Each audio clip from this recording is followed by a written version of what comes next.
On peut avoir aussi une toiture terrasse végétalisée. Donc dans ce cas-là, toujours l'enduit d'imprégnation à froid, le pare-vapeur, l'isolant, l'écran d'indépendance, les 2 couches d'étanchéité bitume et par-dessus, un drain. C'est un produit issu du pétrole, hein, très léger, qui fait penser entre le polyuréthane et le polystyrène, et qui sert de drain. Vous voyez, il a des trous pour évacuer l'eau de pluie. Voilà. Là-dessus, on vient mettre un géotextile, en tout cas une membrane qui permet de drainer, mais quand même de maintenir en place le substrat et éviter au substrat de foutre le camp. Voilà.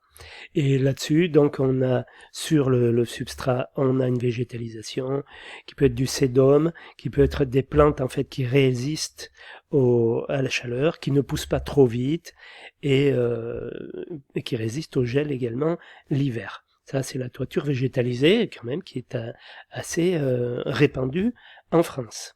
Voilà.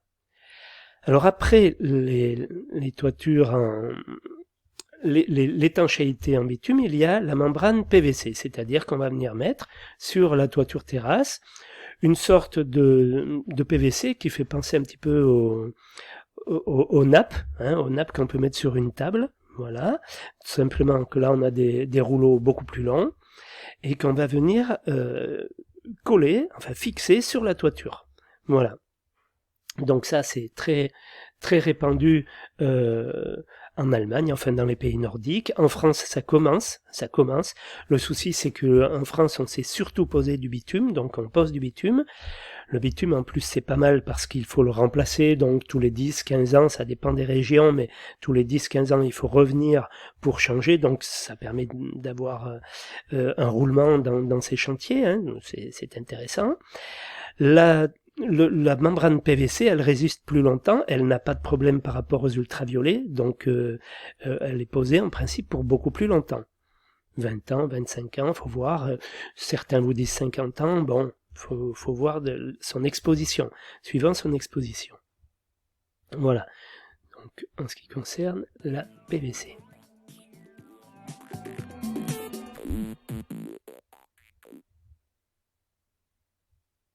Bonjour et bienvenue à ce webinaire consacré aux 2 procédés d'étanchéité PVC d'Axter, Hyperflex FM et Hyperflex. Alors, pourquoi du PVC? C'est la première question qui nous vient à l'esprit quand on parle d'Axter, le spécialiste de la membrane bitumineuse. Eh bien tout simplement parce que Axter veut mettre à disposition de ses clients l'ensemble des solutions d'étanchéité pour toiture terrasse, chacune ayant ses spécificités et ses points forts. Nos 2 procédés PVC, Hyperflex et Hyperflex FM, permettent de réaliser l'étanchéité de toiture terrasse pour bâtiments commerciaux, résidentiels et industriels. On les utilise pour tout type de pente, tout type d'isolant, en travaux neufs et en réfection. Hyperflex et Hyperflex FM sont disponibles en 12 et 15 dixièmes, en gris clair et gris foncé, et sur demande en blanc, en rouge, en bleu et en vert pour des toitures hautes en couleurs. Hyperflex FM est destiné aux toitures terrasses autoprotégées. Il se fixe mécaniquement dans l'élément porteur. On l'utilise généralement sur les constructions métalliques et les supports bois. Hyperflex se pose en indépendance sur structure béton, qu'il s'agisse de toitures terrasses inaccessibles meubles, végétalisées ou accessibles sous dalle sur plomb. Hyperflex et Hyperflex FM sont constitués de PVC renforcés par une armature polyester. Leurs cahiers des charges sont validés par 2 bureaux de contrôle indépendants, dont Socotec. Une demande d'avis technique est également déposée auprès du CSTB et les produits sont marqués CE. Les membranes Hyperflex FM bénéficient d'un classement au feu Béruf T3. Axter propose d'ailleurs une solution utilisant un tissu coupe-feu pour les bâtiments avec mur coupe-feu. Enfin, dans le cadre de la démarche HQE, Hyperflex FM fait également l'objet d'une fiche de données environnementales et sanitaires. Rien ne vaut une bonne démonstration. Nous avons reproduit en atelier les conditions de pose d'Hyperflex FM sur des éléments porteurs bois et acier. Dans le cas d'une isolation sur support bois, il est obligatoire d'interposer un pare-vapeur entre l'élément porteur et l'isolant. Chez Axter, il s'agit d'Hyperflex PV. Mais regardons maintenant la démonstration de Grégoire.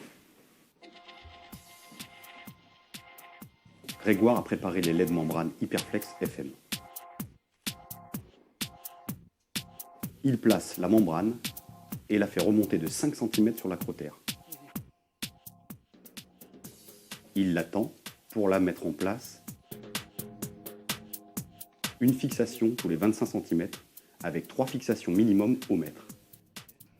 Il réalise ensuite la fixation en lisière de lait tous les 25 cm. Le bord de la plaquette doit être à 1 cm du bord de la membrane. Grégoire s'aligne sur le marquage qui représente un recouvrement de 10 cm. La largeur minimale de soudure est de 3 cm et s'effectue à l'aide d'un appareil à air chaud, manuel ou automatique. Nous réalisons un test sur une chute afin d'obtenir la bonne température de fusion de soudure. Dans le cas présent, Grégoire utilise une machine automatique. Les autres laits se mettent en œuvre de la même façon. Les recouvrements transversaux sont de 5 cm minimum. Passons maintenant à la mise en œuvre de l'étanchéité des relevés. Dans le cas d'un acrotère bois, l'étanchéité à l'air au dos des tôles plastées est traitée par un joint mousse. L'espacement maximum entre chaque fixation est de 25 cm. La tôle plastée Hyperflex Plaque est une tôle en inox recouverte du même PVC que celui utilisé pour la fabrication de la membrane Hyperflex. Elles peuvent être pliées selon les besoins du chantier. Pour des raisons esthétiques, la membrane est collée avec Hyperflex Stick sur le relevé en bois et soudée en partie haute sur la tôle plastée. Grégoire a prévu un talon de 10 cm minimum par-dessus la membrane de la partie courante. Ce talon permet de cacher les fixations mécaniques en pied de relevé et permet de souder le relevé sur la partie courante.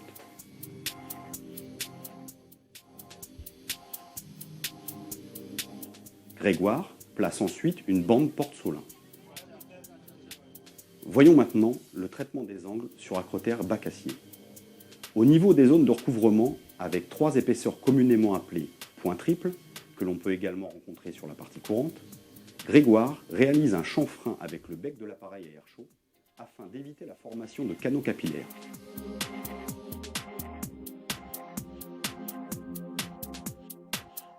Il achève ensuite les relevés par la réalisation des angles, mise en œuvre comme ici d'Hyperflex AR pour les angles rentrants ou d'Hyperflex AS pour les angles sortants.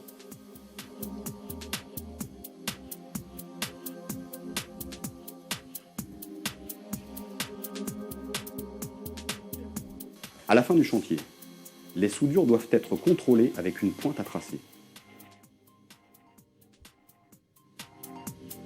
Un PVC liquide peut être mis en œuvre pour confirmer la soudure ou pour des raisons esthétiques.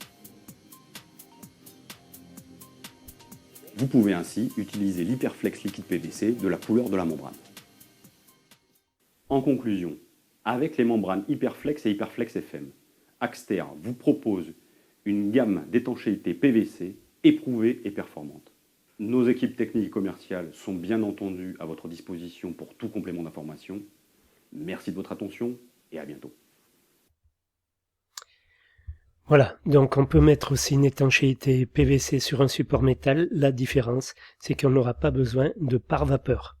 La différence est là, on ne met pas de pare-vapeur vu que le métal a des propriétés, on verra quand on parlera de thermique, qui nous permettent d'éviter de mettre un pare-vapeur. Voilà ce que j'avais à vous dire dans un premier temps sur la membrane PVC.